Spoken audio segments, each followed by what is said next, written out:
would have them get out.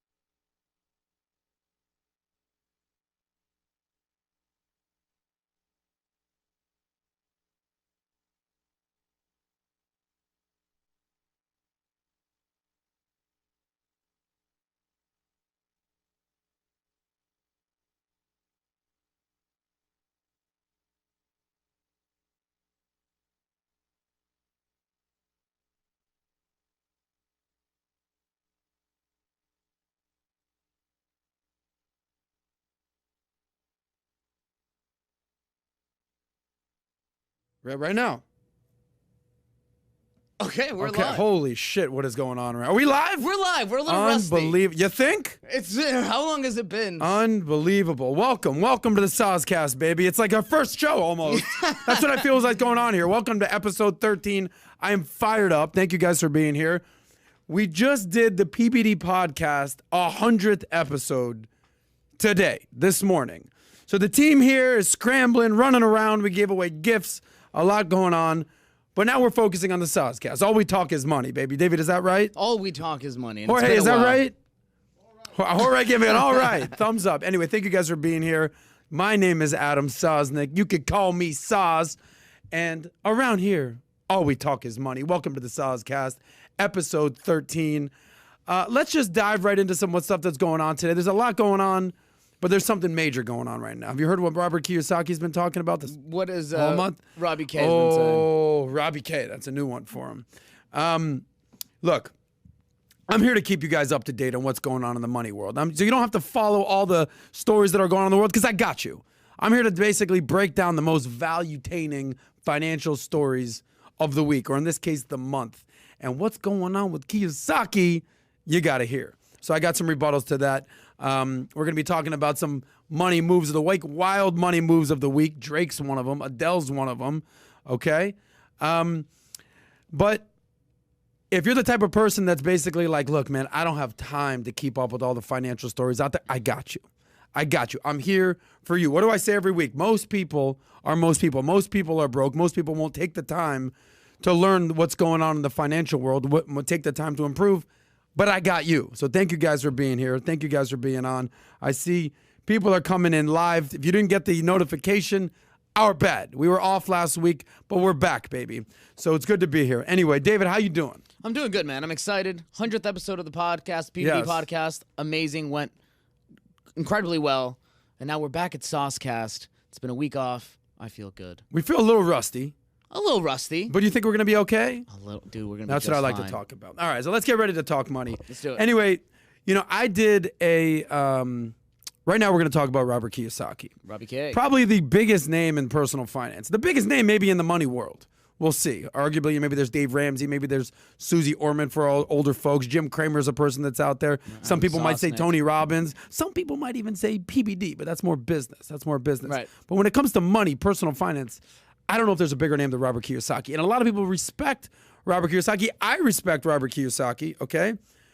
We were just with him at PBD's birthday the other day, and I had a word with him. About this. I've interviewed Kiyosaki. He's the only person that would not say my catchphrase. He's the only person gonna that say. would not say, save that money. money. He goes, no, I'm not saying it.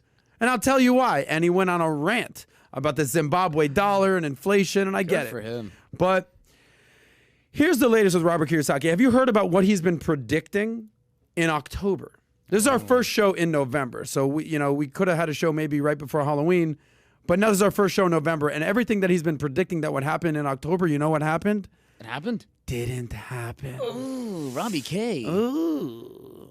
Robert Kiyosaki. Anyway, here's the story, and we'll get it. And I want you guys to give me your honest feedback. If you think I'm right, I want you to say, Saz, you're right on this one, bro. Or Saz, you done messed up, bro. You just came at the king, Robert Kiyosaki.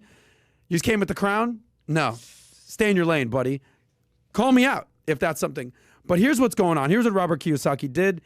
And let's talk money right here. So basically, Rich Dad, Poor Dad, a.k.a. Rich Dad, Robert Kiyosaki, has basically been predicting a giant stock market crash in October. He came and said, look, it's happening. Stock market crash, October, mark my words, bet on it, it's going to happen. He did this at the end of September.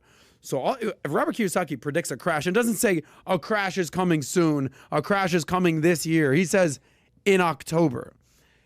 You know, alarm bells should basically go up. You should say, okay, what does Kiyosaki know that I don't know? What does Kiyosaki know that the financial experts out there aren't predicting? CNBC, Bloomberg, they're not predicting this, but Kiyosaki is. Right. Okay? So basically it started with this. He tweeted this, that this is the end of September, beginning of October. Kiyosaki made this prediction. He tweeted, giant stock market crash coming in October. Why? And he lists these reasons. Treasury and Fed short on T-bills. Gold, silver, Bitcoin may crash too. Cash best for picking up bargains after a crash.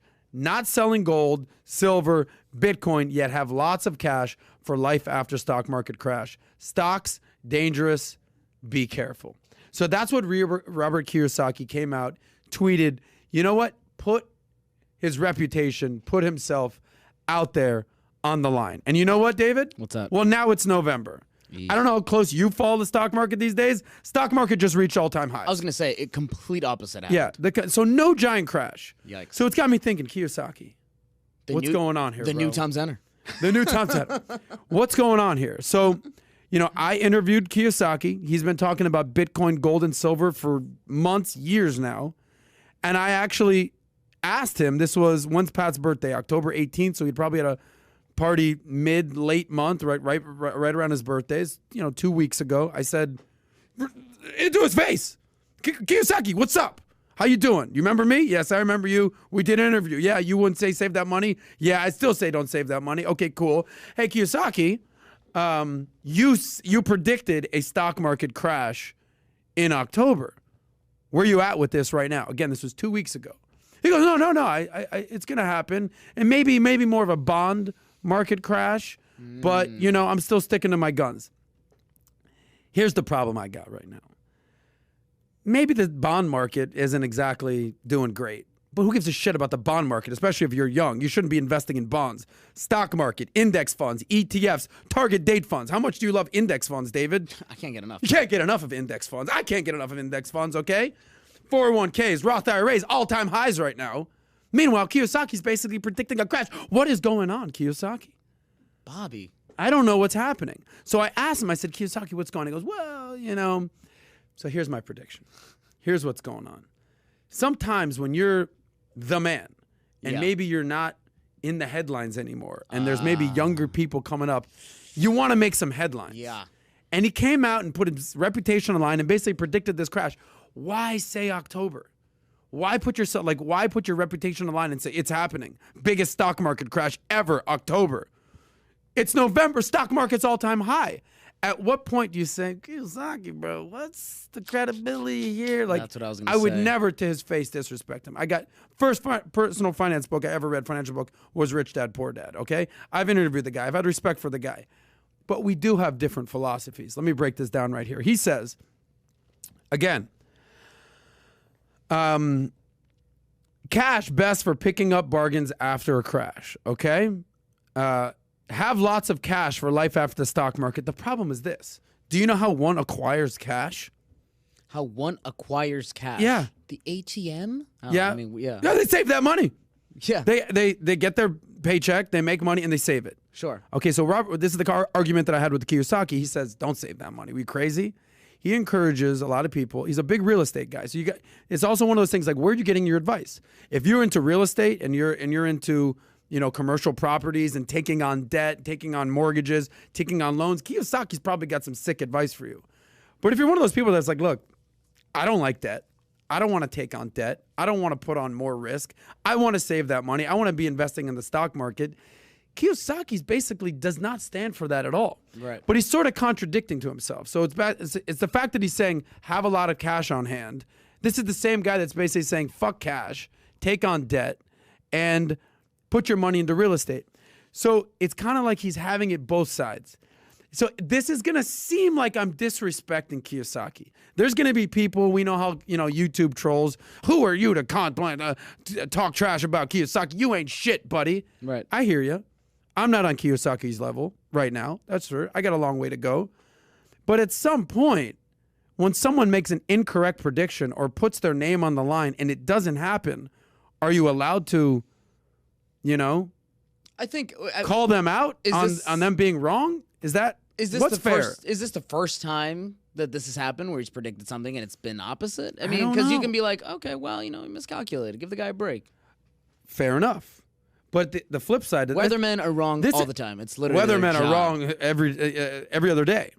But my point is this: Kiyosaki knows what he's talking about. He ain't no fool. He ain't no dummy. Why come out and say this? Why come out and put your reputation online? I've been following the stock market all of October. Not that I'm never not following the stock market. All of October, basically thinking, okay, here it comes. It's coming. It's coming. The Kiyosaki crash. Where is it? What? Bitcoin, all-time high. Stock market, all-time high. Dude, I mean, everything, crypto, all-time high. Shinu Ibu, whatever the freaking, Inu Shibu, whatever the hell the stock. Ethereum, all-time high. Bitcoin. Shiba Inu, whatever. We're going to get into that in the crypto corner. But at some point, it's like, Kiyosaki, you were wrong, bro. Yeah. Maybe I want a retraction. Maybe I want him to say, hey, guys, I was wrong. Maybe that's what I want. I don't know if he's the kind of guy that's it's going to do that. November 4th. Maybe he'll get to that. But I think, everyone I don't has know. a right to be wrong. You guys let me know in the comments. Am I out of pocket here right now? Do you guys trust Kiyosaki's advice here? If there's a stock market crash, what are you guys going to do about it? I want to know what's going on. Let me read the rest of this story, okay? Again, I'm all about save that money to invest in the stock market. That's my entire strategy business model. I don't own real estate. I don't own property. If I'm going to invest in real estate, I invest in REITs. Why? Because I like to keep my overhead low, right?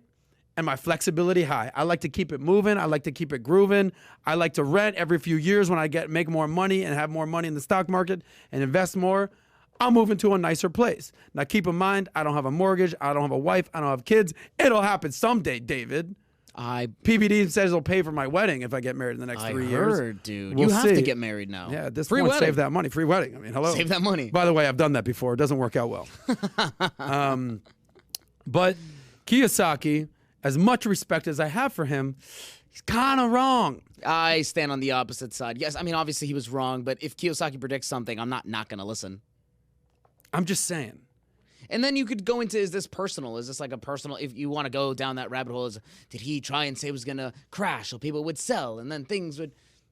I don't know. But here's some more quotes from Kiyosaki. And let's make this about our friends at home. I see people listening. I see people commenting. I see people saying that, Saz, you're right. I trust you. I see people saying, hey, buddy, shut your stupid face. You got nothing over Kiyosaki. Cool. I respect you on that. I said in the onset of this, Kiyosaki is way more established than me. I'm not trying to say that I'm on his level. I'm just calling a spade here. Here's the deal. A couple Kiyosaki quotes. He also shared this. The primary reason I invest in Bitcoin, gold, and silver is because I do not trust our leaders, the Fed, the Treasury, nor the stock market. Unfortunately, mom and pop who save money do. He does have a point there. I would not trust our leaders to make big, grand decisions with your life. This is why you need to have financial independence, not rely on the government, not rely on Social Security, not rely on savings rates or anything like that. This is why you got to reach financial independence, listening to advice like this. He says, I like crashes. A crash is good. A crash is a good time to get rich. I feel you. So that's why I'm very optimistic on gold, silver, and Bitcoin, not on stocks. Okay. Well, let's see where Bitcoin is as of today. So he is a fan of Bitcoin. Huge fan of Bitcoin. Oh, for some reason I was under the impression he wasn't. Here, I can pull it up here. Bitcoin is at 61,000. 61,000. Now, if you go back and you check where Bitcoin was 1 month ago, it was at 42,000, a little over 40. So not only did it not crash, it's gone up exponentially. All I'm saying is Kiyosaki. So what's my point here? Hit the button. What happened right there? Tell your point. Okay, listen. It's always important to put things in perspective. You know how old Robert Kiyosaki is? I want to say 78. He's 74, 75. Pull up his age. I think he's probably 74. Don't forget who's giving you this advice. This is a 74-year-old man worth $100 million probably. He's a rich He's 74. dad. He's 74. He's a rich dad, okay? David, who's just starting to out in his career, just starting to make money, just starting to save, just learning what an index fund is gangbusters on ROI. Gangbusters. Everything that Robert Kiyosaki talks about might not be applicable to you or our friends at home. If our friends are just kind of getting going, they're like, look, I'm trying to save, I'm trying to invest, I'm trying to get a 401k, maybe I'm going to invest in a little Bitcoin. you're not exactly on Robert Kiyosaki's level. There's levels to this game. If there's levels, 0, you got no money. Level 1, you're starting to make a little money. Number 2, he's on level 5, right? Maybe I'm on level 3 or 4 right now. I'm not on Kiyosaki level, PBD level 5, but I'm doing all right. I'm probably on level 4, right? But not all advice is applicable to everyone. So if you're young and you're investing for the long term and you don't think the world is coming to an end, when people talk about a stock market crash and the world is coming to an end, honestly, tune out the noise. That's something that I'm a very big proponent of. Look, I've lived through 3 different stock market crashes right now. Oh my God. 2000, the dot-com bubble. 2008, right, when I started investing. 2007, 2008, which was the Great Recession. Right. And now 2020 with COVID. And the stock market's at an all-time high, bro. So what am I saying here is that there's always going to be people basically saying, stock market crash, now's the time. World's coming to an end. Who knows what's happening? But every single time, 6 months later, a year later, a couple years later, the market's at all-time high. So understand Do you that think the market recovers faster nowadays than it did back then? Is that a thing?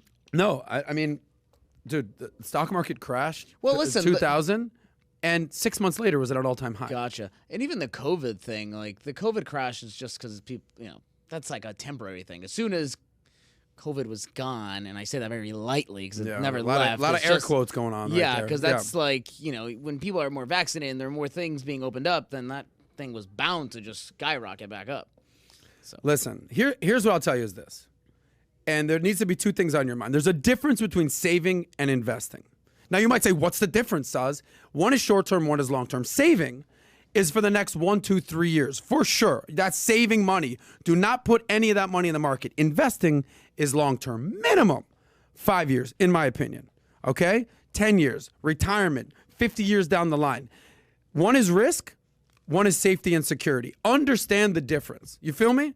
So if someone says there's a stock market crash and you're 25 years old, you're 35 years old, bro, you got time. Especially if it's your 401k or a Roth IRA, that's money you're not going to be touching for another 30 plus years. Now, the reason that you keep your money in cash or savings is so you don't have to worry about a stock market crash. If there's a crash, you keep cash on hand, and then you maybe buy some distressed assets, buy the dip, whatever you want to call it. But if you're young, you should be looking forward to a crash because that means, all right, cool, that's an opportunity to buy more. Right. Okay? Understand the difference between saving and investing. So what's my point with here? This crash didn't happen. Kiyosaki got it wrong. He usually gets it right. But if he's just allowed to be wrong and then nobody says anything, what's going to stop him from just making more ridiculous, salacious opinions, right? Prophecies. yeah.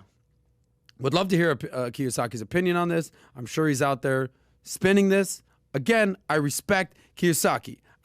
This is not being disrespectful to Kiyosaki. Yeah. That's like saying LeBron is probably the second best basketball player of all time. If he's got a shitty game and he goes 2 for 20, I'm going to say, bro, you had a horrible game. Right. I know you're the GOAT. I know you're amazing. Tom Brady, in my opinion, best football player of all time, he threw a pick 6 to lose the game last week. Hey, bro, you messed up. So that's where I'm at with Kiyosaki. Are you the GOAT? Are you the GOAT of personal finance? Yeah. Are you worth $100 million? Are you a rich dad? Hell yeah, you are, bro. Yeah, he is. But you're wrong on this. He had a bad game. He had a bad game. And it's out in the open, it's out in the public. So anyway, In the fourth quarter, he had a bad fourth quarter. he did have a bad fourth quarter. Anyway, I hope the stock market keeps trending upwards. I hope you guys are saving that money so you can invest. Save that money so you can invest. That's a big deal. And listen, tune out the noise. I think that is basically what I'm saying. I think if there's something that I can put a button on this entire conversation, a little ribbon, a nice little Mexican ribbon for your piñata look that you got going on over there, David. Thank Sick you, buddy. look. Is that you need to turn out the noise. Tune it out. There's going to be people telling there's crashes. There's going to be telling you that Bitcoin's going to $1 billion. There's going to be people that it's telling you that Bitcoin's going to 0. There's going to be telling you that crypto ain't shit. There's going to be people saying that the real estate market is going up. It's going down. There's going to be 1 million opinions. Actually, technically 8 billion opinions. But they say that opinions are like assholes. Everyone has one, and they usually smell, David. Okay? It's one of my favorite lines. There it is, David. I am heated. I am fired up. I noticed. But because I care. Because I care. What about you, David? Weigh in on this before we move on. Yeah, again, I still stand with, look, like you said, he's the GOAT. He's the GOAT. Every GOAT has a bad game. He's going to make another prediction. He might be right. He might be wrong. Might be have another 2 bad games in a row. Okay. Though in this case, it's like, all right, buddy. You got one more. You got one more, Robert. After that. Anyway, it was pretty interesting because when I shook his hand, took a picture, said what's up, spent some time with him, he spun it and he said, look, man, I was talking about the bond market. You specifically said stock market here. Did I say stock? I meant bond. I meant bond. Okay, nice spin job. We'll give you a pass this time, Mr. Kiyosaki. Kimosabi. However, don't let it happen again. Don't let it happen again, Bobby. What's next? Anyway, so this crash didn't happen. Let's move on. Let's say if a crash did happen, maybe there's some advice that you can take. Let's move on to this next story, okay? So if a crash did happen, which is possible. Again, major crashes have happened 3 in the last 20 years. They usually happen every 10 years or so. There was one in 2000, 2008, 2020. So who knows when the next one happened. There's 3 things that basically, according to the Motley Fool, that you should not do if there's a stock market crash. Are you ready to get into these 3 things? Here are the 3 things that you should not do if there's a stock market crash. Number 1, I wholeheartedly agree with, don't panic sell. Don't panic, don't panic, don't panic, don't panic. All right? Investing should not be emotional. Investing should be watching like grass grow. Should not be exciting. I always say that, the Wolf of Wall Street, Jordan Belfort, made stock investing or stock trading exciting. And then he ended up in jail, and now he's worth minus $100 million. Yikes. Stock market investing should be frickin' boring. Compound interest, as exciting as it may be in your portfolio, ain't exactly exciting. It should be watching like paint dry. Over time, you build wealth. I like getting rich slow. I like building wealth over time. I don't freak out. Like every day, I'll look at my Apple app and I see the market's red, the market's green, it's up.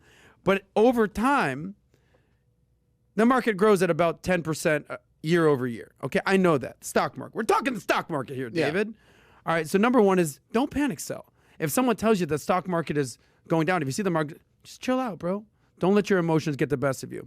So it actually, here's a funny little study right there. Fidelity, major bank, I actually bank with them, major wirehouse. You know who they said the most successful investors they have are?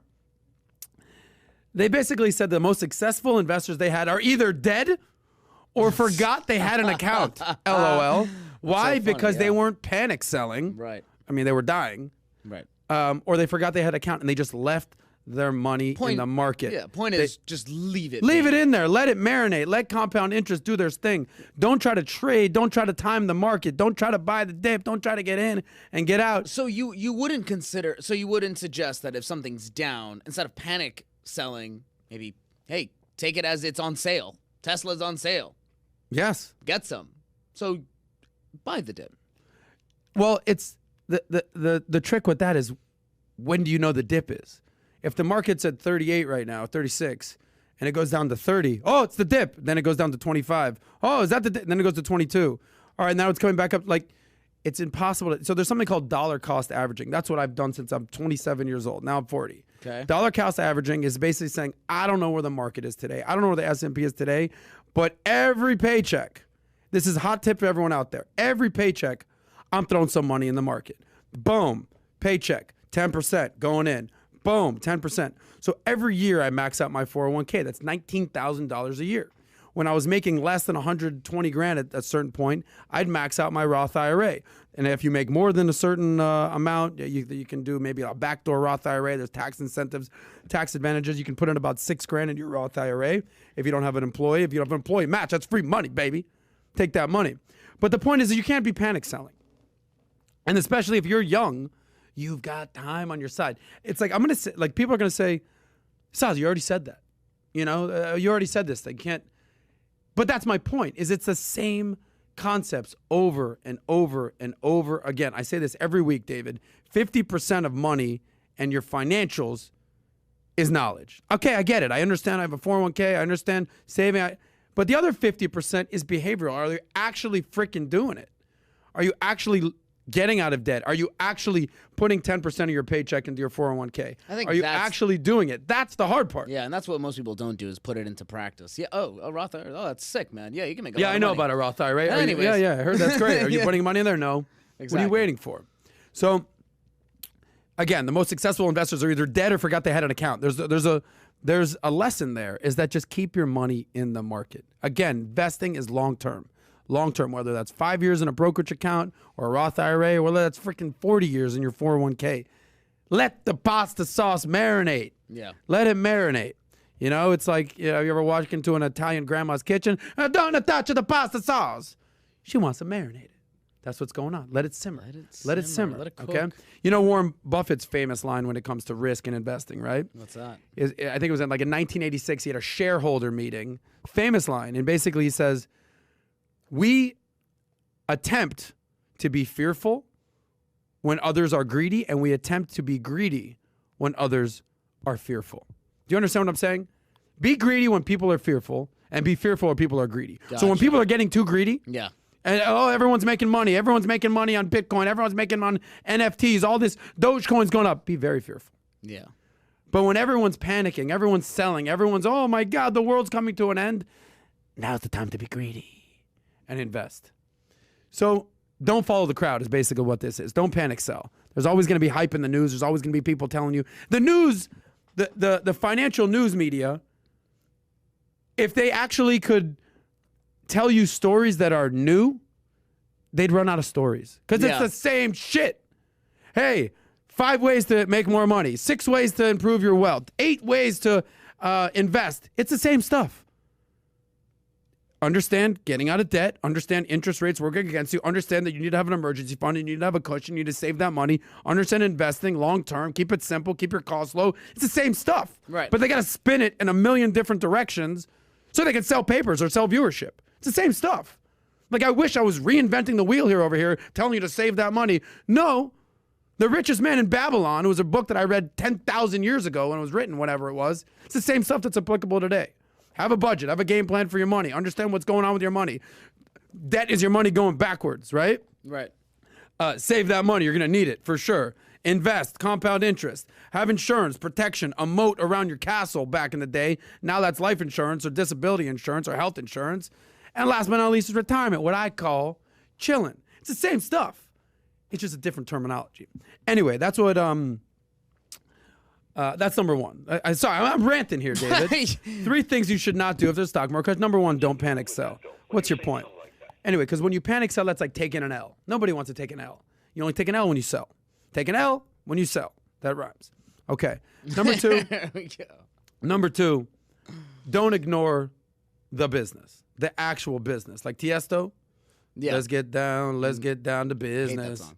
You hate that song? It's a We've cringy had a song. million nights just like this. I hate it But more let's get down to biz. Anyway, don't get distracted by essentially where the price of the stock is or where the S&P is or the price of the index. The most important factor is that you're understanding that when you're investing in a stock, you're investing in an actual business with real profits or real losses and supposedly long-term agendas. So understand that when the market's up and the market's down, there's a story behind it, and that are actual businesses. Those are actual maybe 500 businesses in the S&P 500. And they're going to do all right over time. Understand that. So basically what I'm saying is stay rooted in reality. Right. Okay? The businesses are going to get down to business. Don't forget, the rumors, the gossip, the Kiyosaki saying their crash. Don't ignore the business. These companies are still making profits, right? Microsoft, I think, just took over Apple as the most as the number 1 company in the world. Oh, Yeah. okay. Sorry. Yeah. In terms of market cap. Yeah. All I heard at first was Microsoft took over Apple. I was like, No. pardon? In terms of market cap. All right, number 3, what you should not do if there's a stock market crash. Don't stop investing. Wait, you said number 3? Number 3. These are 3 ways. reasons. Number 1, don't panic sell. Number 2, don't ignore the business model that are going on with these companies. Number 3, don't stop investing. Don't stop investing. Cool. Yeah, I was on. Yeah. Can you sing that song? Just the Miami boy, born and raised. Born and raised in South Beach. He's been to strip clubs and live all night long. Yeah, okay.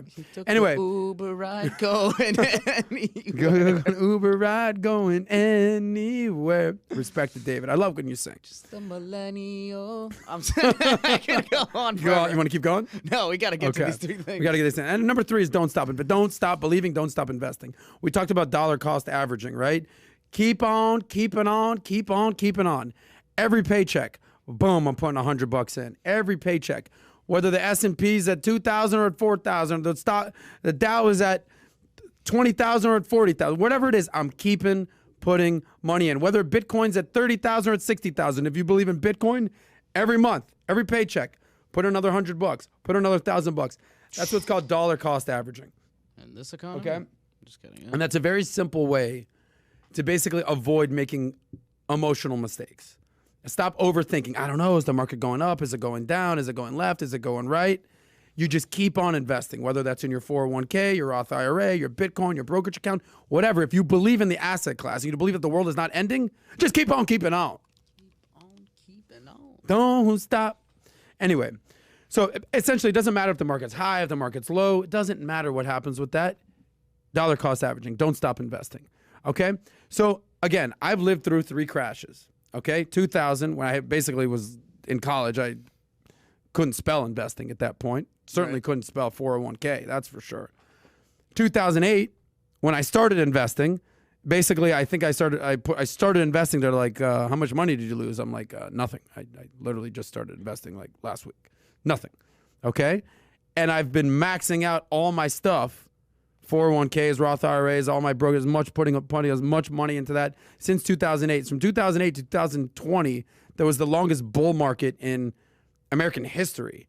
And I've seen the money grow and grow and grow and grow and grow. And I tuned out the noise.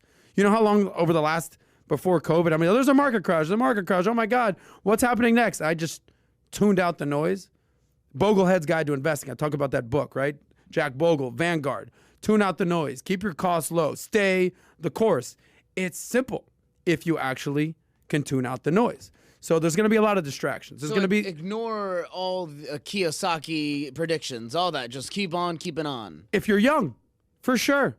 Now, So if you're if- old, You better listen to that. You know I've done this thing before? Yeah. If you're young, have a lot in stocks, little in bonds, right? If you're 20, Yeah. 30 something, stock up, bond low. Now, if you're old, if you're 70, if you're 80, and there's a crash coming, you better be in 75, 80% bonds. So even if there is a crash, you've got your bonds stabilizing your portfolio. It's actually not that complicated when you just understand this whole thing. This is what it is, David. Let me see one of these from you, baby. Yeah. If you're at home, you're watching this.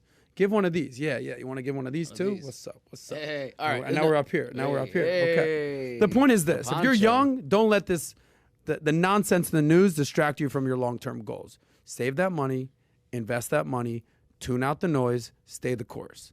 There's the advice right there. I'm fired up, David. Okay? We haven't been on a show in it's been 2 weeks. been a We had the while. 100th episode. Yeah. I got Ricky Aguilar here. I'm fighting like crazy. Yeah. But I'm fired up. Happy to be here. I love Ricky, though. I'm messing with you. Anyway, let's get into our favorite segment of the week, the wild money moves of the week. Let's get wild. We got a few things. We're going to power through them. So basically, here's the first story. Americans, there's good news and bad news. Here it is. So Americans have been going on a spending spree since 2021. 2020, they saved that money. 2021, they spending that money. Here's some stats for you. The good news here, Americans saved a lot more than usual during the pandemic, basically 2020, the first year of it. In fact, $1.6 trillion was saved. Well, when you're giving out, $5 trillion in stimulus and unemployment and nonsense and whatever, it's kind of easy to start saving that money, especially if you're on lockdown, you don't have places to go. But here's the bad news.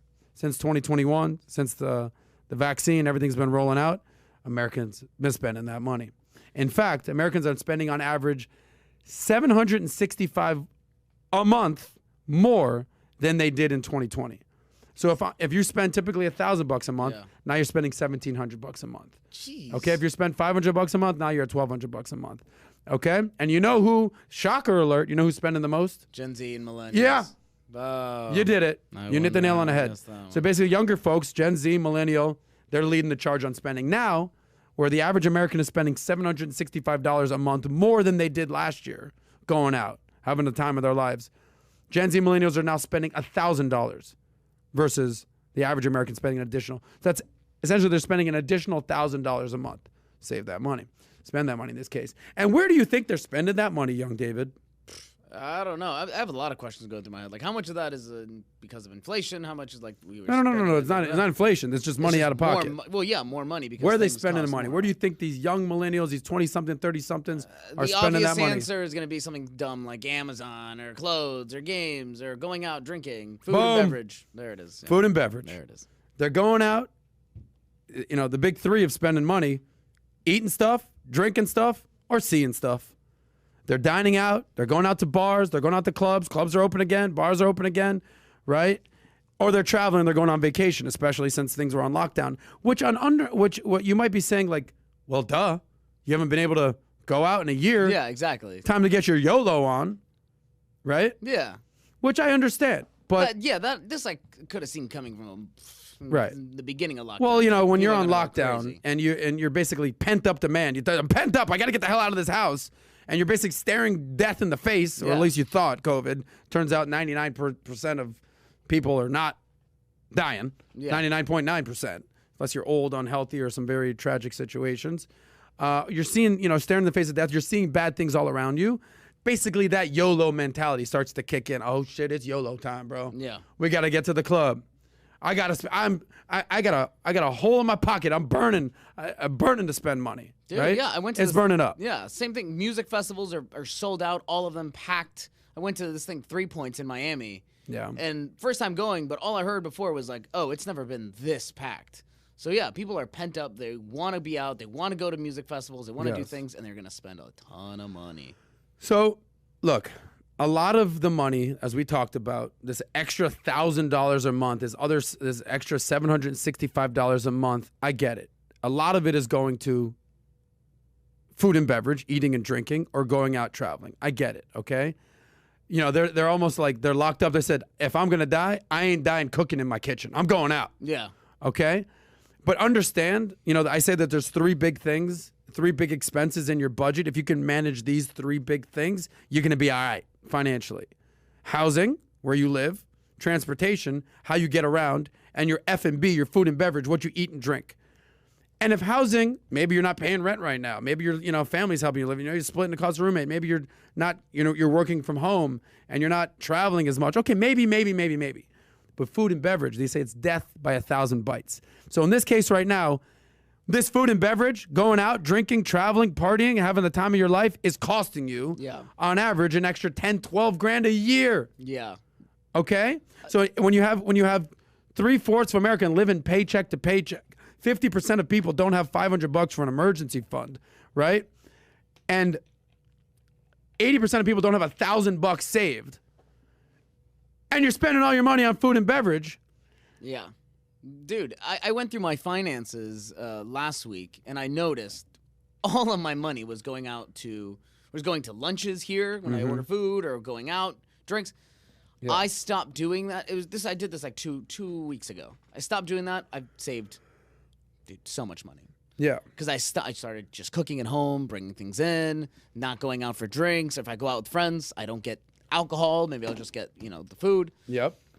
I'm gonna get some stats for you. Hold on, keep talking. 100% food and beverage, that'll eat up your finances. Literally. I think that's the biggest one. Because your housing and your transportation, those are fixed. Those are pretty much fixed. Yes. So all you really have to control is the food and beverage. Once you have that under wraps, man, it's save that money.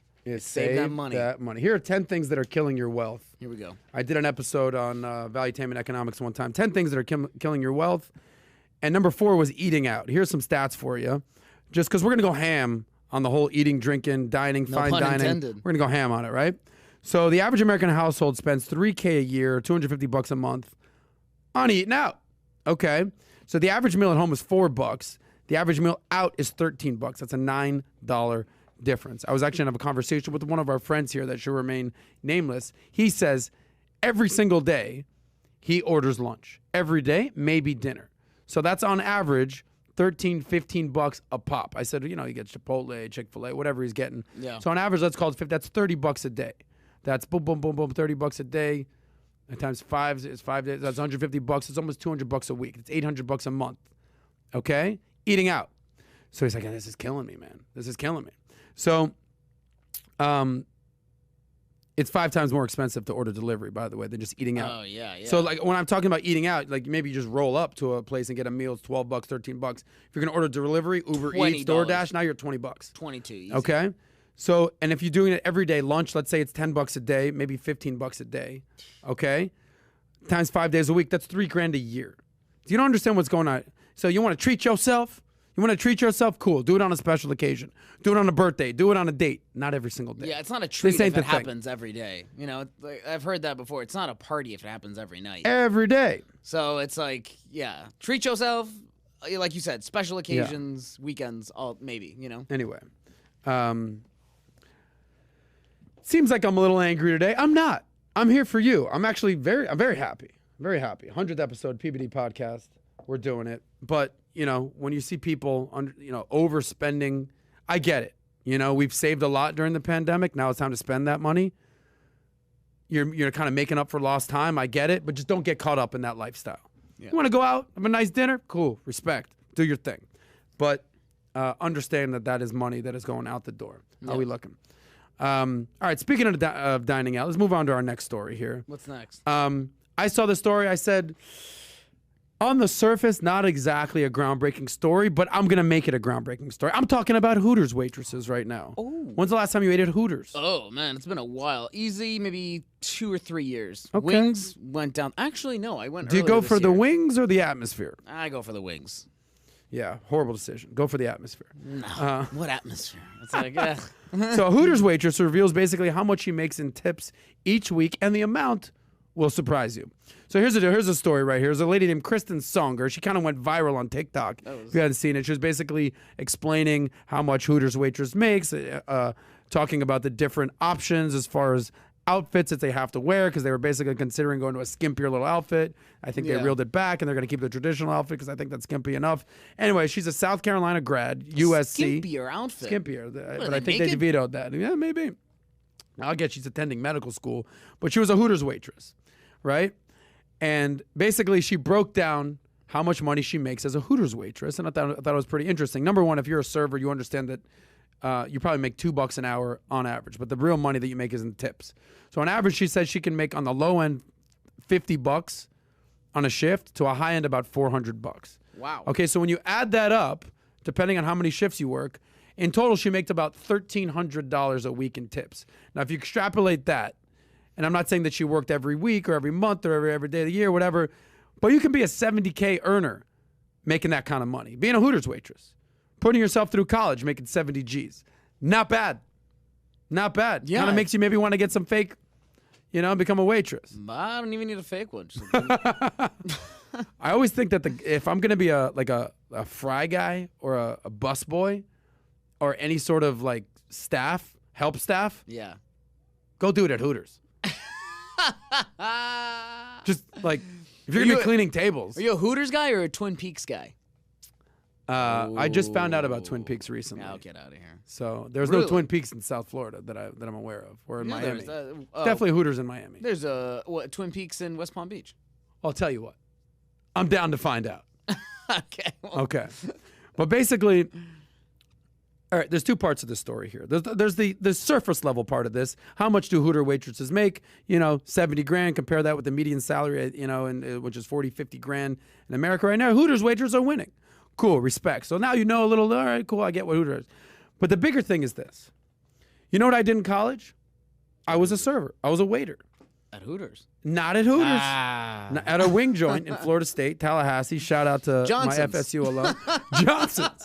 Johnson's. At Big Richard's. At Big Richard's. Swinging D's. But there's certain things that you learn as a server. And shout out to my people who worked in the service industry. They understand. Yeah. That when you're a server, it's not just bringing out the food and taking the order. It's customer service. It's understanding how to interact with all sorts of customers, how to talk, how to sell, how to upsell. Today, we've got a special that's going on right here. How to basically work for tips, how to work for commissions in many instances. I always say this. Servers actually make great salespeople. And speaking of salespeople, this is how I made my money being a salesperson in the financial industry. If you're not going to be, the traditional money-making careers, doctors, lawyers, engineers, you got to be selling something. Go into sales. You got to be, whether that's financial services, whether that's medical devices, whether that's real estate. Well, I have a buddy who's a fucking dildo salesman. Yeah. Pardon? Yeah, pardon. This guy Pardon, sells sir? all the dildos out there. Makes a killing. Company's called Johnson's. Johnson. I'm just kidding. But he does. But the point is that he understands how to sell. So if you want to learn, like people say, what's a great job to have in college? Where can I start learning about, I say, look, if you want to be an intern, like at a career that you want to be in, double down on that. If you know that you want to be an accountant, go get an internship at a CPA firm. Cool, I got you. But if you want a good career path that will translate into the working world, go be a server. I'm telling you, serving is a great way to learn sales and learn interacting. And you know what it is? Even when you don't want to be there, even when you hate the customer because they're rude, hi, welcome to Hooters. Like, you still got to put on a smiley face. Yeah. That's sales. So I had a conversation the other day where it's like, would you rather be 100% authentic? This is what Dinkin.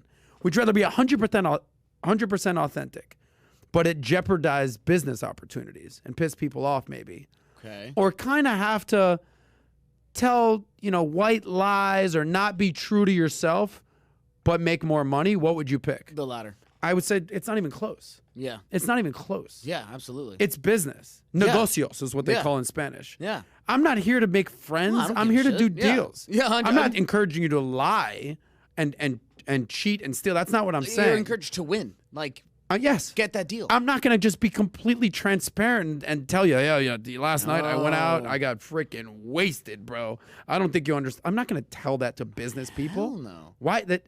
So he's talking about being authentic versus, being successful. Well, yeah. What would you prefer? So my point is this. If you're a server, sometimes you might have to show up and put on a smiley face even though you're having a shitty day. Yeah. That's business. Is the special any good? It's the best thing I've ever tasted. The sirloin? Oh, my God. At Johnson's? Yeah.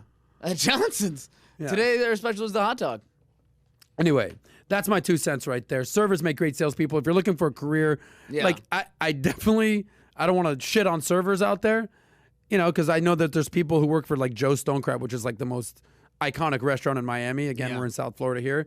They make maybe 6 figures a year, maybe, from what I hear. Yeah. So that's a career path for them. But for the most part, get in and get out of the service industry. Yeah. Get in and get out. Mario did a video on Valuetainment Entrepreneur Series about perspective and about making your everyday, your work day.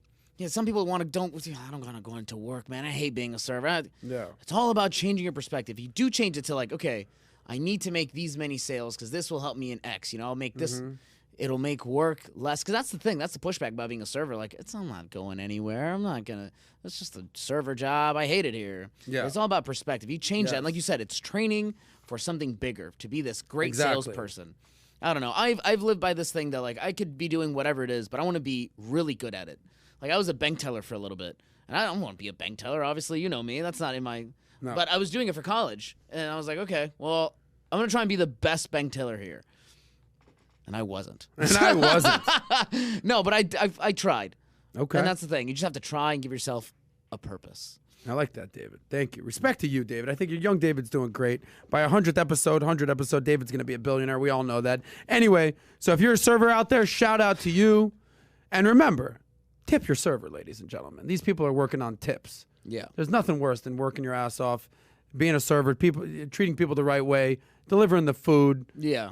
And then you get a shitty tip. I always tip 20%. If they do great, it'll be maybe a little bit more. Very rarely am I doing less than 20%. Tip your waitress. All right, so shout out to the Hooters waitresses out there. And call David if you're looking for a good time.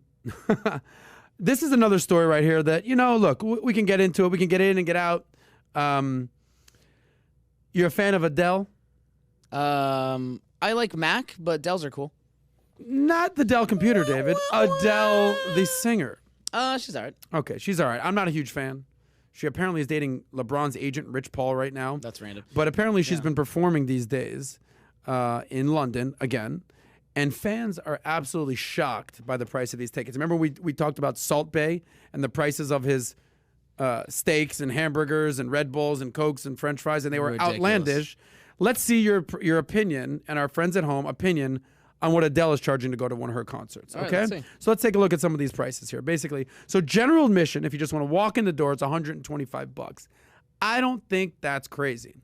And if you want to basically enter the venue first, it's sort of like primary boarding. You know, if you're getting on your flight, same tickets, general admission, but you get to enter the building first, $154. Okay. By the way, these prices may or may not be in British pounds.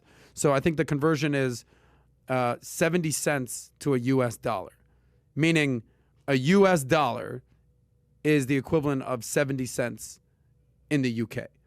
The British pound. Right. Yes. Okay? Yes. I'm following. All right. So basically, you know, this is $125, $150. Is Adele worth the price of dinner? Ask yourself that. I don't know. Now, if you want some dope tickets, some gold tickets, that's what they call it, that's $375. Now we're talking holy moly. 3 hours to listen to Adele sing "Rolling in the Deep" and hello. All right. Who's your favorite artist? Who would I pay that amount for? Essentially, that's what I'm getting at. Because like my favorite band doesn't play for that amount of money, not even close. But I'm trying to think. A Chelsea game. I'm a huge Chelsea fan. Yes. I think if you don't go Blues. You're wearing it right there. I would pay that amount of money for a great fan experience. Okay. Because I love them that much. And so if you love Adele that much, I wouldn't be surprised. If you I was going to go there with this, for sure, that it depends on how much you love Adele. Yeah. Here, let's read some of these prices, then you and I can have a little therapy session on what these prices cost and what's worth it and what's not. Shoot. So gold tickets, $375, which basically is a third of your rent. Yeah. Potentially. That's top tier. That's the most expensive one. According to Business Insider, the average grocery spend for an individual is $350 a month. Just to put it in perspective, that's a month worth of groceries. Yeah. Or Adele to sing "Rolling in the Deep." Mm-hmm. The VIP experience, $525, which is basically a car payment. $525 for a VIP experience for Adele. Wait, so what was the first one? 3 what? Diamond, gold tickets. Those are gold tickets. That's the cheapest one? $375. No, the cheapest was the general admission, $125. Yeah. So we're at $125, $154,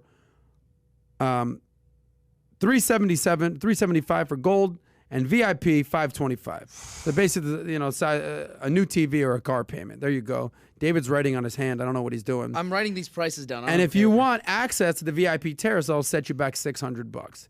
So that's a PS5 or something like that. Okay. Holy smokes! Think about that's 2 months worth of groceries right there. And the ultimate terrace tickets, top ticket. Oh, there's more. $800. What is she blowing you at this one? Oh. $800? So that's maybe a little bit, maybe half your rent for the month, depending on where you live. Maybe the majority of your rent. So the question is, what is it worth to go see your favorite musician? Because let's not shit on Adele here. If there isn't a huge Adele fan out there, I think that's definitely worth $150, $300 for sure. If you're a casual Adele fan, and your girl's like, I'd like to go to the concert. Now you got to pay for 2 tickets at $300 something bucks. Now that's $600-700 for Adele. I'm good. Now it's how much do you love that girl, bro? How much you love that girl? Make your girl happy. Wait, I have a question for you. Do yes. you know what these tickets come with? Like at $800, do you hang out with her post show? No, you're not hanging out with Adele. No, none of these include good a meet seats. and greet? These are good seats. No, meet and greet. That's not even an option right now. $800. Here's some fans' perspectives, opinions, and then we can kind of get into our stuff. He said one fan said, if you want to feel poor right now, go and buy tickets for Adele. Babes, I love you, but I can't afford $180 a ticket. 180. I guess that's the crossover right there. But basically, and my friend Marcelo basically said, a lot of it. These are the prices of to get it on a ticket exchange, Ticketmaster, StubHub. Oh. But a lot of times people will buy the tickets and then enter the resale market. And now your $125 ticket now costs $225, or your $500 ticket now costs $750. And this is where the prices get spiked up. Anyway, another Adele fan says, I spent 5 days in Greece for less than the price of an Adele ticket. So, dude, I had a whole week. That week in Mexico. Shout out Mexico. That's why I'm wearing. Shout out to the country of Mexico. Shout out. $400 for a resort, food and drink included, a whole week. $400. Yeah. That's right above gold. To see Adele for 90 minutes. Unbelievable, right? Well, look, some concert, like for instance, some of my most memorable concerts I've ever been to. I've been to a Rolling Stones concert. Nice. I've been to a Red Hot Chili Peppers concert. Yeah. Justin Timberlake. I do like to bring sexy back sometimes. JT. DMX. Hey. Where my dog's at. I'll give it to you. But you know what has the best value? Because some of these concerts, you get in, you get out, it's 2 hours later, you see someone sing, perform, and it's costing you a couple $100. You know what I think is actually the best bang for the buck are festivals. Yeah. Festivals. 100. Yeah, like we went to 100%. Rolling Loud together. Yeah, that was I've been fun. to Ultra, Yeah. Coachella. A lot of people love Burning Man out there. Yeah. Local, there's something 3 called points. Okeechobee. 3 points. You know, maybe that's $500, but it's for the entire weekend. I paid $100 for 2 $100 days. and you're seeing multiple artists. Yeah. And you can kind of cross all over and you know, so one thing I will say is you can't put a price on experience. I mean, you Right. can technically, but experience, seeing a bunch of artists, having fun, getting, you know, partying with your friends, having a good time, 3-day festival. That's kind of dope. Yeah. I guess, yeah, it's all up to how much you really love that artist. But this is $800. Yeah. 125 is general admission. I'm lucky that I like the music I'm into. $40 to get into show. I'm gonna Okay. go see a band in 2 weeks. What's the most you would spend for your favorite band? My favorite band is a band from Gainesville called Against Me. They play like punk rock. Okay. The most I have spent, I think it was $50. And even then I was like, I used to pay $20 to see them. Yeah. So I guess the most I would pay to see them, maybe $100. Here's what I want to know to our friends out there. We got a couple, we got 100 or so people on live with us. Thank you for being here on the Soscast episode 13. What is the most amount that you'd be willing to spend for your favorite artist? The most amount. Joe. Okay. This guy Joe in the comments just posted, I would just type Adele live on YouTube. Yeah. That's like saying, why would I buy an NFT? I'll just take a screenshot of my favorite Save that money. baseball card. So, yeah, I agree, George. RIP DMX. So what's the most amount that you would spend to see your favorite artist? Okay. Who are the biggest artists right now on the planet right now? Drake, Lil Nas X, Lil Post Nas. Malone. Who else? Adele. Some country people out there. I can't Jason, remember one. Jason Truckin. Jason Truckin. We love Jason Truckin. Jason Right Wing. I don't know. There are some good country. What's the most that you would spend? All right, so let's see some there. $69. That's funny. 150, 200, 100 for you two. Not a bad deal $100 whatsoever. for you too. That's amazing. great. I saw Metallica for $80 when I was. Someone says they'd pay 900 grand for a Tupac concert. Yeah, that'd be a good one. Well, yeah. Yeah, man. Maybe $100, 150 at the most is what I would pay. Anyway, this circles back to my initial point. People are spending a lot of money now because they've been locked up, they've been cooped up, Yeah. okay, on food and beverage and seeing some stuff. In this case, listening to some stuff. Just be very mindful of where you're spending this additional. These are not fixed costs. Rent every month. You know you're spending $1,000 on rent, $2,000, whatever it is. yeah. These are the stuff that's like. Yeah, go ahead. No, Sorry. no, go ahead. I was gonna say, you know, this is an additional $300-400 to see Adele. Okay, cool. Like, are you are you putting this on a credit card? Are you And going into more debt? Is this money that you saved up? What is it? And these artists put out their schedule months in advance, you know, where, hey, this is the tour, these are the dates. That's Ooh, a plan in treat advance. yourself. Treat That's yourself. your a treat yourself moment. Yeah, plan in advance. Okay. Silly White Boy says the Island Boys. I am an Island Boy. Respect. An island boy. Okay. Anyway, let us know in the comments right here. You know who I would spend a good amount of money on to go see? Who's that? Drizzy Drake. Really? How much? I like Drake. How much? How much would I spend to see Drake? Yeah. 800. No, I wouldn't spend 800. Sir, would you to like see the Drake. 800 package? No, I'd spend 600? a couple $100 to see Drake. Okay. A couple $100. Two. I wouldn't spend $500 to see Drake. Now, but then I wouldn't. Here we go. That's just the ticket. Then are you getting drinks? Oh, drinks, of course. You're getting drinks. So now what is that? That's Pre-game. Yeah, I'm just 300. exactly. Anyway, here's a story about Drake. Here's some inspiration. This is a story about faking it till you make it. You know, I say you got to fake it till you make it. You got to fake it till you make it. Sometimes that's a good idea. Sometimes that's not a bad idea. But basically, this story has everything to do with faking it till you make it and manifestations. This is a story about Drake. So Drake was gifted a Rolls Royce he used to rent for $5K a month to keep up appearances. This is a complex story. So Drake, who, by the way, is now 35 years old. That's crazy. He's only Drake 5 is years- 35 years old. You know how much Drake is worth? I don't know. 150 million. 150 million. 100 million. But back in the day, 2007, he was 21 years old, young buck. He did his Degrassi High stuff. Yeah, Probably he had a did. couple bucks to his name, but he certainly wasn't rolling in the deep in the green, right? Adele reference. Adele reference. He didn't have a lot of loot. He was 21 years old back in 2007, and he basically said, I had to fake it till I make it. So what he said is, and this is a word that I want to use more often, he said, I had to finesse this Rolls-Royce Phantom rental to convince people that we were destined to make it. He says, I used to scrape together $5K a month to keep up appearances. Basically, fake it till you make it. He had no money. He was dropping $5K a month, 60 grand a year to roll around in a Rolls-Royce Phantom. So he basically talked about he was manifesting, yo, I'm going to be a freaking rap star. This is interesting, dude, because this kind of goes against your I'm going to go somewhere with this. Okay, I'm curious. So now, basically, fast forward, 35 years old, worth $150 million. His friend now, 2021, here's we go, and his friend is called Future the Prince. And he basically says he tracked down the exact car that he used to basically stress over, making $5K a month. And this guy bought the car and gifted it to him. And he basically says, Drake says, it's mine now. Manifestation complete. Full circle, right? Okay. So this is 14 years later. So he basically says, look, I get it. I don't necessarily condone spending money that you don't really have on material things, for sure in this case. But this was what he calls extreme manifesting, all right? So manifesting, going all in. I'm burning the ships, okay? I'm doing all in. So let me tell you something. I don't have a crazy, I was rocking a Rolls-Royce Phantom for $5 grand a month. But looking back, I said, okay, what can I take from this story that I was willing to do to bet on myself, to keep up appearances? And I said, you know what? When I was broke as shit, 27 years old, just starting the financial career, I needed a nice suit. And I invested in a nice suit. Probably spent $1,000 on a suit that I was like, yeah, I'm freaking sleeping in this suit if I need to, okay? Yeah. But I wore it to every single meeting, every business conference. Like, I would change maybe shirts, but I would rock this dope navy blue suit constantly. Do you still have it? No, that's 15 years later. It'd be cool if you, ironically, it was a Donald Trump suit.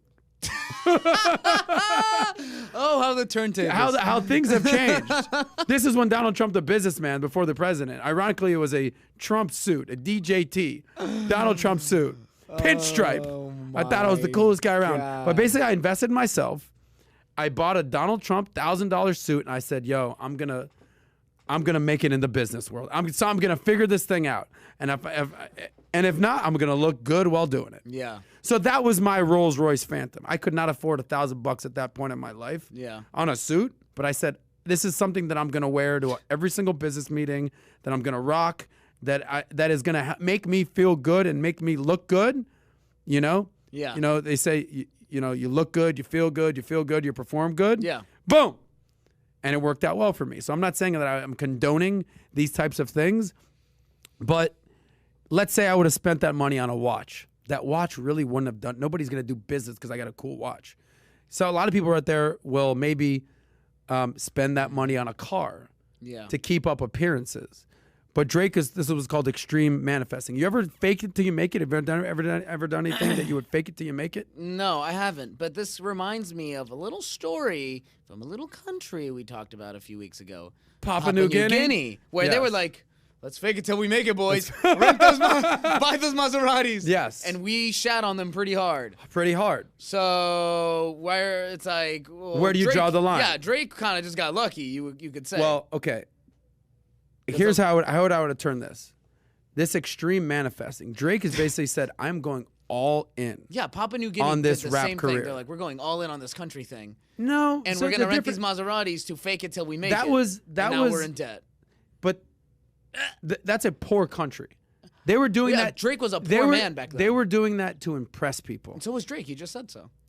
But the difference was extreme manifesting. He said, I'm going to Drake is a talented dude. He knew that he had talent. Papua New Guinea. There's nothing talented about Papua New Guinea. You don't know that. You don't know about Papua New Guinea. Anyway, look. This is Drake's. Like, did it work out well for Drake? So you can't be an asshole and say, not that you're being an asshole. You can't say, I would never.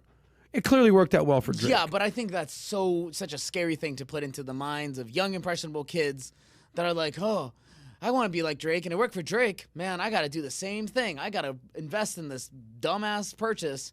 Got to fake it till I make it. And then next thing you know, you're 29, and you're still like, hey, I'm going to be the next new thing. Y'all better watch out. No. And you're still waiting. And because I have a bunch of friends that I'm like, You still think, huh? Okay, buddy. Well, there 'Cause at one point, I think it's like, I don't believe in the whole, like, you can do whatever you want to do. No, I think it's like, dude, at one point, you're just not good.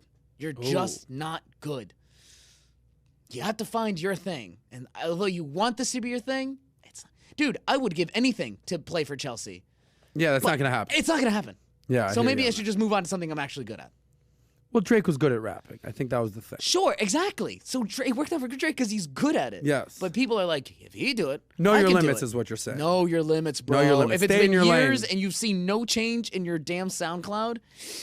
Well, that's what I respect about Lil Dicky. Speaking of rappers, is he's basically saying, I'm going to be the anti-rapper. I'm going to save that money. Okay, I'm yeah. not going to pretend to be some ultra, Exactly. rockin' shit.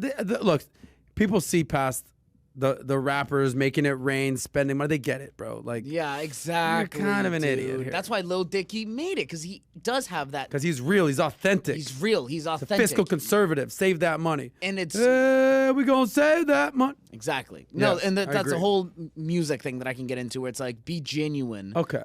And then people will like that. But if you're trying to mimic and copycat Drake Future, so there you'll is be a nowhere. fine line, is what you're saying, between faking it till you make it Yeah. and extreme manifestation. Yes. And understand the difference. 100%. And understand where you're at on the linear equation of I'm just faking it Papua New Guinea style, Yeah. or I'm extremely manifesting this Drake style. 'Cause I think and that- where you're at on that. Yeah. Also, dude, Drake also had, his foot in the door. He was on Degrassi. He had connections. So, like, Okay. he could kind of afford to fake it till he made it. Because he did this during Degrassi days or prior? This is in 2007. I think his first big hit was maybe in 2010. So This he's is on the before he network. popped. He's got, but if you're some dude from Broward, not saying that you can't make it, Okay. but it's like, be careful, bro. Because you could end up You could end up failing miserably and being in debt, and Yeah, it's not a good look. exactly, Okay, well, exactly. I think we had a good little banter. I think we had a little disagreement there. I think that not everything is as easily defined as faking it till you make it, extreme manifestation. Understand the difference. For me, I bought a nice suit. It was an investment. I faked it till I made it, until I started actually doing business. But if I would invest in that into a car, Yeah. maybe that wouldn't have been the best approach. So understand what you're That's doing. exactly what you said. No one would have given a shit if you had a nice watch. Nobody. No one would have given a shit if you had a nice car. No. People gave a shit that you have hey, this guy looks good. This guy looks good. Fake it till you make it. So understand there's maybe when you fake it till you make it, there's different ways to approach that. Yeah. Okay. Let's talk about debt a little bit. Okay, we talked about, spending money on cars. Let's talk about debt. So basically, this is some smart advice for the people at home. So I saw this article. It's like, you know what? Let's weigh in on this, right? So top money experts will go boom, boom, boom, boom, boom. They're basically giving their top advice about getting out of debt and understanding debt.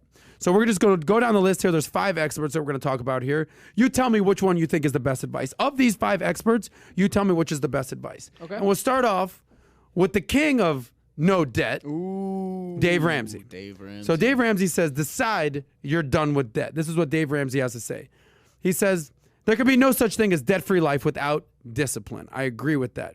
Quote unquote, first things first, first things first, decide you're done with debt. Yeah. Okay? Right now. Dave Ramsey hates debt. Okay? That means there's no more swiping that credit card, no more taking out personal loans, none of that stuff. If you can't pay for it in cash, you ain't buying it. Yeah. That's Dave Ramsey for you. So basically, how would I look at this? Treat debt like a crazy ex-girlfriend or ex-boyfriend. Okay? At some point, you got to cut that out of your life forever and never look back. I haven't had debt in my life since I paid off my student loans, and it's an amazing feeling. To not have to owe anybody anything, anything, yeah. freaking great. Yeah. Freaking great. I told Sally Mae, listen, you dirty ass. I'm done with you. I'm breaking up with you for good, Sally. Hey, Keep it moving. shout out And Sally that's a Mae. great feeling. Whether you're paying off your student loans, your car loan, your credit card loan, a freaking mortgage somehow, to be debt-free is an amazing feeling, an empowering feeling. I highly encourage it. Oh, I'm choking up over here. All right, you know who else does not love debt? Suze Orman? Susie Orman. Do you know who Susie is? Oh, Susie, excuse me. No, I don't. Susie Orman is basically like the female Dave Ramsey. All right. Okay? She's got with better hair. Oh, Dave Ramsey has no There she is right hair. there. Oh, there she is. Pull her up. There's Hi, Susie Orman. Susie. You ever seen her? No, but she Susie looks Orman is mean. probably, Yeah, she definitely doesn't have the nice quality, I would say. She Susie looks like a Orman mean basically guidance says, counselor. Sorry. Go yeah, on. she does. Susie Orman actually looks like a Karen. I didn't want to say it. I didn't want to say it. Susie so, Karen Orman. Yeah. Yes. There. She basically says debt, not all debt is created equal, says Karen Orman. Oh, come on. And it shouldn't be prioritized that way either, which I actually agree with. So basically, there's different levels to this. She said, I would not be tackling all in the same way. You know, so basically, you got student loans, you got mortgages, you got car loans, you got credit card loans, you got consumer debt, right? You've got cash advances, right? So what I call the C's of debt: college, Yeah. credit cards, cars, consumer loans, credit cards. I said, cash advances. There's different levels to this stuff. Understand, there's three things if you're going to figure out debt: the name of the debt, the amount of the debt, and the interest rate that you're paying. And then you can utilize, you know, if you want to go the Dave Ramsey approach, you go the debt snowball, pay it off, or you go the debt avalanche way, different ways. But there's levels to this thing. That's Susie Orman, a.k.a., according to David, Karen. Third piece of advice is from a lady named Farnoosh Torabi, a.k.a., you're so money, baby. You're so money, you don't even know it. She's actually a pretty famous person in the personal finance world. She says, basically, you ever heard, set it and forget it.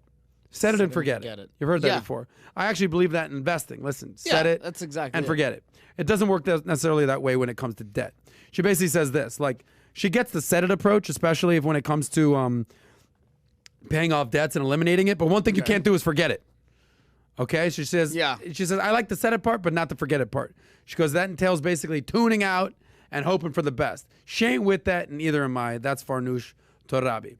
Number 4, this is from a lady who's actually a big name in the personal finance world, the Budgetista. Her real name is Tiffany Alice Shea.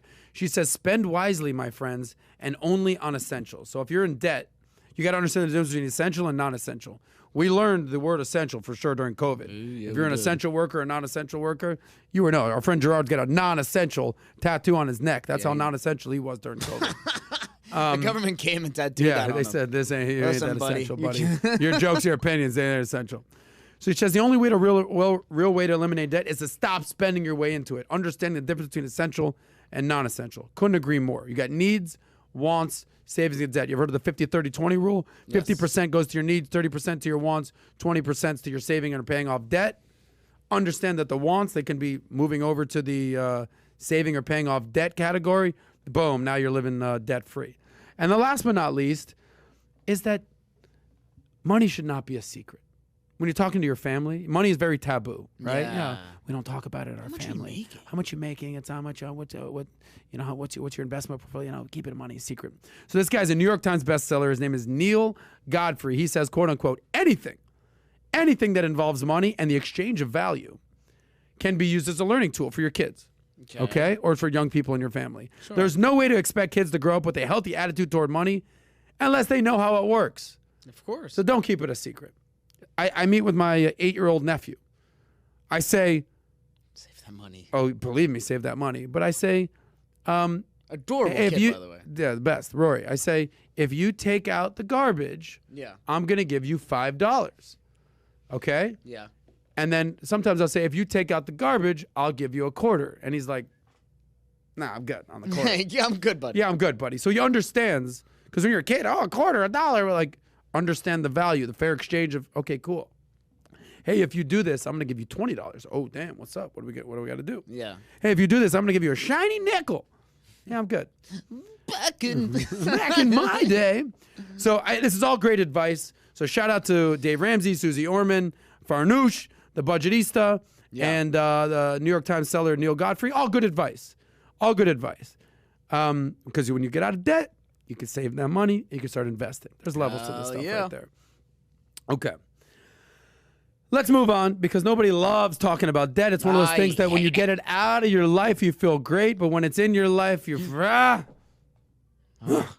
Anyway, let's get to the crypto corner, and then we'll wrap this thing up for the day. Crypto corner. You know who's all about crypto and is sending shockwaves through the cryptoverse these days? Ooh, who's that? As always, Elon Musk. Of course. Elon Musk, shocker alert, sending shockwaves through the crypto world. So Elon Musk sends the Shiba Inu coin, this is the coin that I was struggling with, plummeting.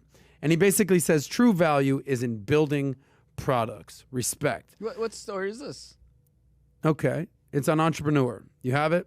No. What's it called? What's the headline? You're looking at the doc? No, I'm not. All right. Well, What's the headline? Entrepreneur. Oh, Elon Musk sends Shiba Inu coin plummeting. Gotcha. Okay. So basically, he says, Keep going. Go ahead. basically, in one word, he basically dismantled Shiba Inu, at least for the time being. So a Twitter account that was basically apropos, aptly named Shiba Inu holder, he asked Musk, how much Shiba you own, Elon? And in one word, he responded, none. Zero. And then right after Boom, that, tank. it went down 7%. Because he's all that minute. Dogecoin. Yes. He basically says, thank you. That's a great segue. He says, look, I own Bitcoin, Ethereum, and Dogecoin, a.k.a. the Doge father.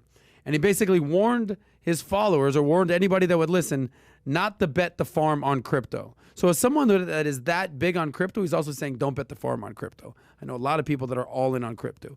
Quote unquote, Elon Musk says true value is building products and providing services for your fellow human beings, not money in any form, a.k.a. Shiba Inu, just money in a form, okay? Yeah. So Elon is basically saying your whole life shouldn't be just based on crypto, because I know a lot of people like that. This is just Elon spinning game. Yeah. Okay. One of the things that if you're focusing on crypto, they say I like crypto because it's decentralized. It's decentralized, but you can't. It's not centralized. You know where it is centralized? On Elon Musk's Twitter platform. Dude. On his Twitter feed, that guy moves. We talked about Tom Brady being able to move markets because he wants to get paid in Bitcoin, whatever. Yeah, I always. Elon Musk with a tweet. I've Can always send said that. Dogecoin plummeting or Yeah. Shiba Inu plummeting or Bitcoin on the rise. He's got that much pull. Yeah, that's why when you asked me, would you want to be paid in Bitcoin? It's kind of dodgy. It's Elon Musk could say, anything, it plummets. That's what's going on with Elon. Let's talk about this other story. So how anything could just be, who knows? Yeah. Have you heard about this Squid Game coin? Get out of here. Squid Game coin? Squid Game coin? Yeah, you have this story? No. So there was a scam, a crypto scam in the crypto world based around this Squid Game coin. So the biggest show on Netflix, possibly in the history of Netflix, is this Squid Game, right? Washington Post? This is wherever you found it. So basically, the Squid Game crypto coin plunges to zero after scammers steal millions of dollars from investors. Okay, this is an absolute ridiculous story. So basically, we're all familiar with this Netflix show called Squid Game. It's a Korean show where basically people have to basically play games in order to survive or pay off their debt or make money. I've never seen the show, quite frankly. Yeah, but me neither. I've heard about it. So basically, someone decided, hey, you know what? Let's roll with the fad. Let's create a digital token around the Squid Game. Yeah. And they call it the Squid Game coin, a.k.a. Squid Coin. So basically, they created this currency, and it surged to a high of $2,800 a coin. What? And then the rug was pulled out from investors, and it crumbled all the way down to zero. Squid Game coin down to zero, from $2,800 down to zero. Now, are you investing in Squid Game coins? Is that something that you would do? So basically, the creators, they got in, they pumped and dumped, they pulled the rug out, and they cashed out, and they stole over $2 million from investors. The article I have here, it's not the same one you have, but it's 3.3 Okay, million. So 3.3. This article says 2 million, so maybe it's been more. Yeah, Now over 2 million. So Okay. yeah. Wow. Yeah, so people were said, this is called getting up in fad investing, right? You're just buying the fad. And people are basically saying, look, and there were certain red flags that were happening over this. Apparently, the website that was up is now gone. Apparently, there were spelling errors all over this website. Okay. Well, like if it was even unprofessional. invested in that, it's like you're. And here's the catch: investors could only buy, but they could not sell Squid Coin. Like you could only get in, you couldn't get out. Wow. So this is the definition on trying to get rich quick. This is the definition of jumping on trends to make a quick buck. So no one made any money. This never works out well. No, the $3 million that these scammers came out with. Them, but they made money, but no, everyone lost money. It's down to zero. So you couldn't. Where did they trade this, on a special website? Not. I don't know. I don't know what platform they were on, but no, I don't think it was on Robinhood. It was on their website apparently. What? Who? What? I mean, come on. Exactly. So, look, the problem with crypto is that it's taken, there's the good, there's the Bitcoin, there's Ethereum, I get it, Solana, Cardano, there's things that are legit, right? Yeah. And then there's this nonsense. Yeah. And you know who's super happy about this nonsense happening? This guy right here. If you lost money on Squid Game coin, Yeah. you only have yourself to blame. Yeah, dude. You only have yourself. I am very happy that people lost money on Squid coin. Okay? Yeah. Because crypto has removed all sensibilities and reality from money. Oh, I'm just buying a Squid coin and I'm a millionaire. I want to get the next Bitcoin is the mentality. Exactly. So it makes me happy that maybe you've learned a lesson. That you're not just going to try to get rich quick on a Squid coin, or when Game of Thrones coins come out, or Breaking Bad coin comes out, or Tiger King coin comes out. You're not just going to jump on and try to get rich quick because you learned a lesson from Squid coin. Okay? You got in. I feel bad for the person that got in at $2,800 a coin. Now it's down to zero. Squid coin. How about that for you? You know, I think the whole thing with Squid coin is basically you can't pay off your debts and you're basically a burden on society and there's no way that you're going to succeed. So you compete in this game to basically win money and basically free your life. That's basically what happened here. You get caught up in a scam and now basically your financial life or this financial crypto life got cut off. Dude, that's mind blowing. Poor. I mean, I don't know if I feel. Do you feel bad for these people? Because I don't. Because it's like at one point it's like, dude, come on. If you invested in like a weird website with a bunch of spelling mistakes and you thought it was legit, and it's not like on Robinhood or E-Trade, like, come on, you kind of you shot yourself. You asked for this, bro. You asked for it, bro. You asked. And I'm sorry you lost $2,800. That sucks. But like you said, at least, dude, at least now you know. But like, I feel like you should have known. You should have known. Yikes, investing in Squid sucks. coin. That Anyway. sucks. So the next time that someone approaches you with a ridiculous idea, like not everything is going to make money. All right. Yeah. So when Tiger King coin comes out, take a pass. Yeah. Well, this is like a good time to do your announcement. We have the Sauce coin coming out. It's gonna be available soon, but check out www.sauce.uk. Yes. Well played, David. Let's end with actually some sensible financial advice because Squid coin getting rich quick ain't gonna be it. Let's end with some financial advice. What's that? From the great Warren Buffett. Oh.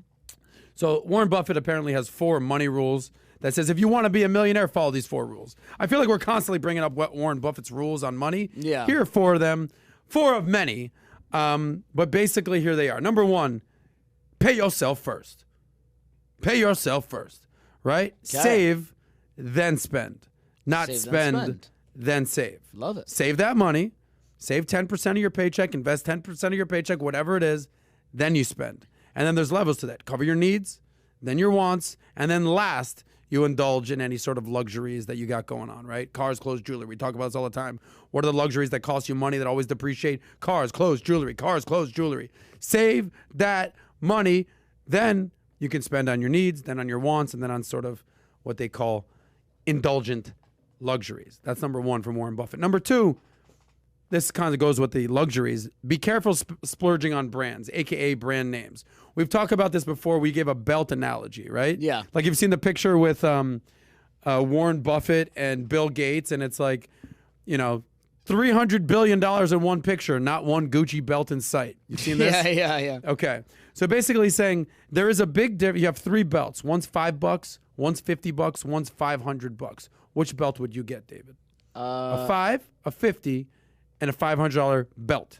Me, I just need my pants to be up. Give me the 5 one. Okay, so here's the deal.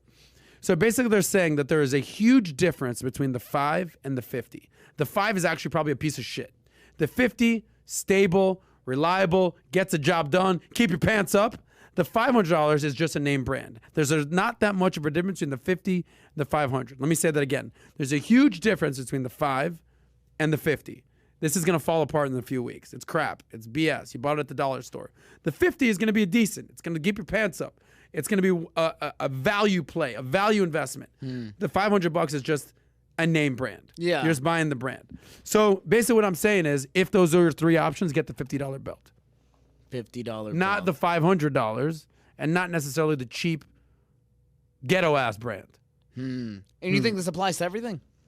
I think in general, yes, I do think that like I'm thinking of it from I do a lot of the production here Yes. with a lot of help. And when we're buying systems, of course, you're not going to buy the $100 system. And then the $10,000 system is like, but then it's like the $10,000 system will be working and able for the next 50 years for you. The $1,000 system will work, but might be outdated in the next 5. So is it the same all across the board? I think this for is most things? specifically name brands, luxuries, Luxury clothing, things. That's what it is. that kind of stuff. Yes. Buying name brand.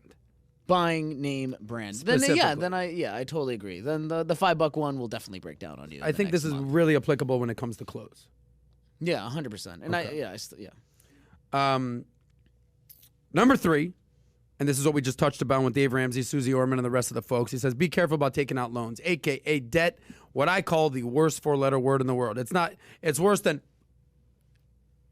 bleep, bleep, bleep, bleep, bleep is debt, okay? He says, if you buy things you don't need, you will soon sell things that you do need. That's what Warren Buffett has said on many occasions.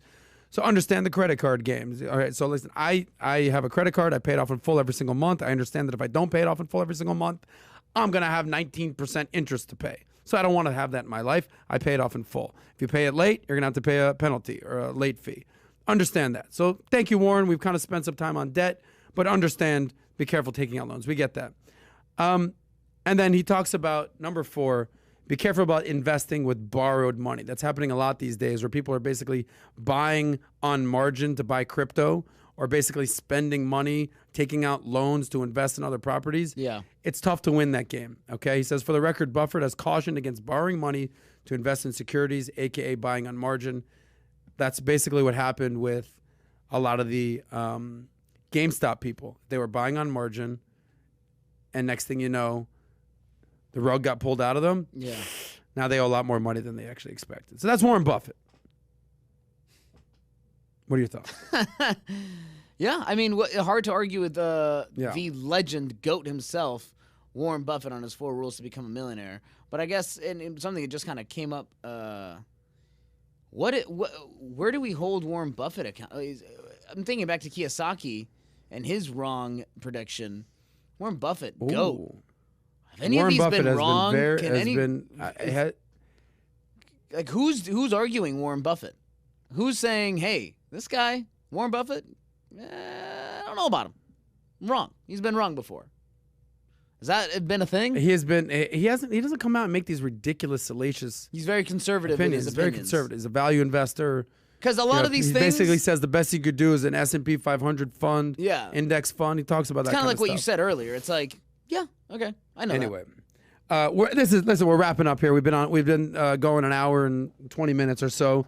Let's get into some Q&A, and let's just wrap up, David. Let's wrap it up. Okay, we've had a lot of good stories today. We talked about Drake, talked about Adele spending all her money on tickets, the Squid Game crypto scam. What a ridiculous situation that was. Buy Soscoin. Yeah, Soscoin. Elon Musk moving markets left and right. Debt advice from Dave Ramsey, Susie Orman. We talked about Kiyosaki. Anyway, let's get into some Q&A. We'll wrap this thing up. I just want to remind you guys, in the next handful of weeks, we're going to figure it out. We are going to be taking live callers. We're going to be taking live callers. We're going to be answering your own questions. Until now, we'll do Q&A. You can every week. I'll before the Soscast, I post on my Instagram, Sos Talks Money. You go on there and you ask your questions. Today we'll make it quick. We'll keep it light. We'll keep it tight. Soscoin coming soon, and we'll answer some questions here real quick. Heck yeah. And It's Forber says, what's your opinion on collectibles like sport cards? Are you investing in them? I am not deep into the sports card game. You know who it is? PBD. And he basically says, as much as you can, get your hands on non-duplicatable assets. That's why people love crypto so much, or good crypto, Bitcoin, Ethereum, what have you. NFTs, they fall under that category. I haven't gotten to the card game yet. Yeah. I do have some cards that I've collected as a kid. I got to probably get them valued, but I'm not deep in on it these days. But that's certainly something that's popping these days is the card game. Our friend Hemant says it's 4 p.m. Miami time here. It's 1:30 a.m. India time. To be honest, it's totally worth waiting. Love the show. Respect to our Indian friends out there. Thank you. Respect. Hemant, respect to you. That's not so much a question, but he's just letting you know he's out there. Yeah. Our friends in India right there. Started to read Boglehead's Guide to Investing. This is from him, our friend over there. He says, what's next? Dude, get on that. What's next is you just start investing. If you want another book to read, I like Ramit Sethi's I Will Teach You to Be Rich. That's something that I'll probably try to get him on and do an interview. But all this stuff is really good stuff. What was another investing book that I read? The Richest Man in Babylon, I talked about. A Walk Down Wall Street. Sauce, have you ever considered writing a personal finance? Yeah, of course. That's going to come out soon. Oh. It's all. We got a whole master plan here, bro. Excuse me. Spoiler alert. Mercedes says, should I buy a house now? I don't know. That's something that when we do a call-in, it's a conversation we can have. That's be perfect. It's like anyone who just says, yes, buy a house. No, don't buy a house. Depends on where you're at in your life. Right. If you actually want to find out whether you should buy or rent right now, I've done an episode on valuetainment economics. You can put it into YouTube and say buy versus rent valuetainment economics. And there's a checklist of you should rent if, you should buy if. That's one of the things I always say is that there's a million people saying, don't rent, it's a waste of money. Oh my God, a lot of them are realtors. And there's people saying, I would never buy, no way, rent. They have a different opinion. Right. So different strokes for different folks. Understand that. Our friend Chad Rad says, why do you like owning a house? Why don't you like owning a house versus renting? You can get your cash back when you sell it versus renting. I like renting because I like to keep, again, my overhead low and my flexibility high. Right. Unless I know that I'm living in a city or an area for the next 5-10 years for sure, I like to rent. I like to keep it flexible. And if you're the type of person who's a good saver, like myself, and invest that money and putting in the stock market, for sure, a stock market is over time a better investment than just a house with a mortgage and debt and insurance and maintenance and taxes and all that. So that's what I've done. But if you got kids and you're married and you want to be in the same school district and you know that you're going to be in the same area for the next 10 years, yeah, maybe buying is good for you. Again, different strokes for different folks. For me, it just never something that I was really that interested in doing. I liked, again, paying rent, understanding that I'm keeping my rent significantly below the 30% threshold based on your income, and then I'm saving all that freaking money to invest. Totally. So the days of having to buy a house or buying a house being the American dream, I think are over. How much liquid cash, this is from Albert Alanes. He says, how much liquid cash should the average person have on hand at all times? My go-to baseline is to acquire $10,000 before you start investing, before you start, making all these moves. If you can get $10,000 to your name, you're doing A, better than most Americans. B, talk about a cushion. Yeah. Talk about how zero stress you would have in your life. Now, you might say, look, I'm single as hell. I don't have a lot of expenses. So $10,000 is probably $5,000 to me. Okay, cool. Got that. Well, that's your number. That's your cushion. Now, after, if you don't have crazy expenses and you're keeping your costs low and, rent's cheap and you don't have a car payment, what have you, maybe that's your cushion. But get to that number. $10,000 is just sort of an easy number. Or you might say, hey, look, bro, 6 months of expenses to me is 40 grand. Well, then that's your number. Typically, you want to have 6 months of 6 months of expenses is what I would recommend. Some people say 3 to 6 months. Some people say a year. I like to err on the side of caution and say at least 6 months. So 5-10 grand, cash, cushion. Talk about stress out of your life. God forbid something happens, because you know what they say, what always happens?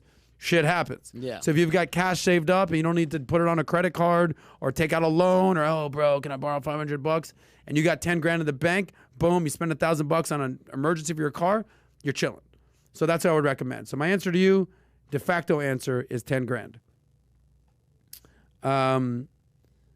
We got some people talking about Hemant, our Indian friends. Adam and David make a great team. Love the content and love the show. Shout out to you, Davey boy. Shout out to you. No, shout out right to you. Soscoin coming soon. Soscoin. Okay.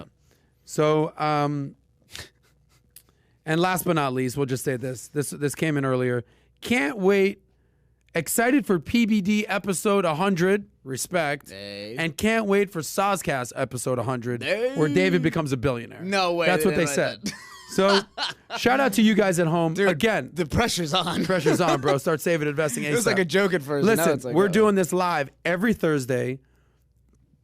Every Thursday, every week. And you know who we do this for, David? Who's that? We do this for the people at home watching that's this. right. Hello. Yes, we do it for the people at home. We do this for you guys. We're here for you. We're here to answer your questions. We're here to drop knowledge on you. We're here to encourage you to live that debt-free life, to get out of high-interest debt, to save that money, to invest, so you can end up being chilling and doing what you want to do with your free time. That's what it's all about. This is what I'm doing. This is my free time. I don't have to be anywhere right now, but I'm here with you because I want to be here with you, helping you save that money. Respect? Respect. David, final thoughts. Final thoughts. It's good to be back. Episode 13. Also, episode 100 of the PBD podcast. Man, can't wait for the episode 100 of ours. What a day. Not because of any sort of milestone for the show. I could give a shit because I'll be a millionaire, You're baby. a billionaire. Woo! I'm just kidding. Anyway, shout out to all you guys listening at home. We respect your time. Thank you for being here with us. We're going to keep bringing you the most value-taining financial stories of the week so you can build your wealth and save that money. We appreciate you guys being a part of the Soscast this week, and we will see you live next Thursday. If you have not subscribed to Valuetainment Economics, give it a subscribe. Give that like button a little smash. Hit the bell so you'll be Hit notified the bell, when we go live. all the YouTube, stuff that people tell you to do. Just do it. Heck yeah. Because we're here for you guys. Anyway, I hope you guys enjoyed this episode. Episode 13, we'll be back live next Thursday. Episode 14 coming your way. And if you have not watched the PBD podcast, episode 100, with a bunch of special guests that happened today, check that out on the PBD podcast channel. Much love from Valuetainment. Enjoy the weekend. And remember, as always, Davey boy, to save that money. We'll see you guys next week.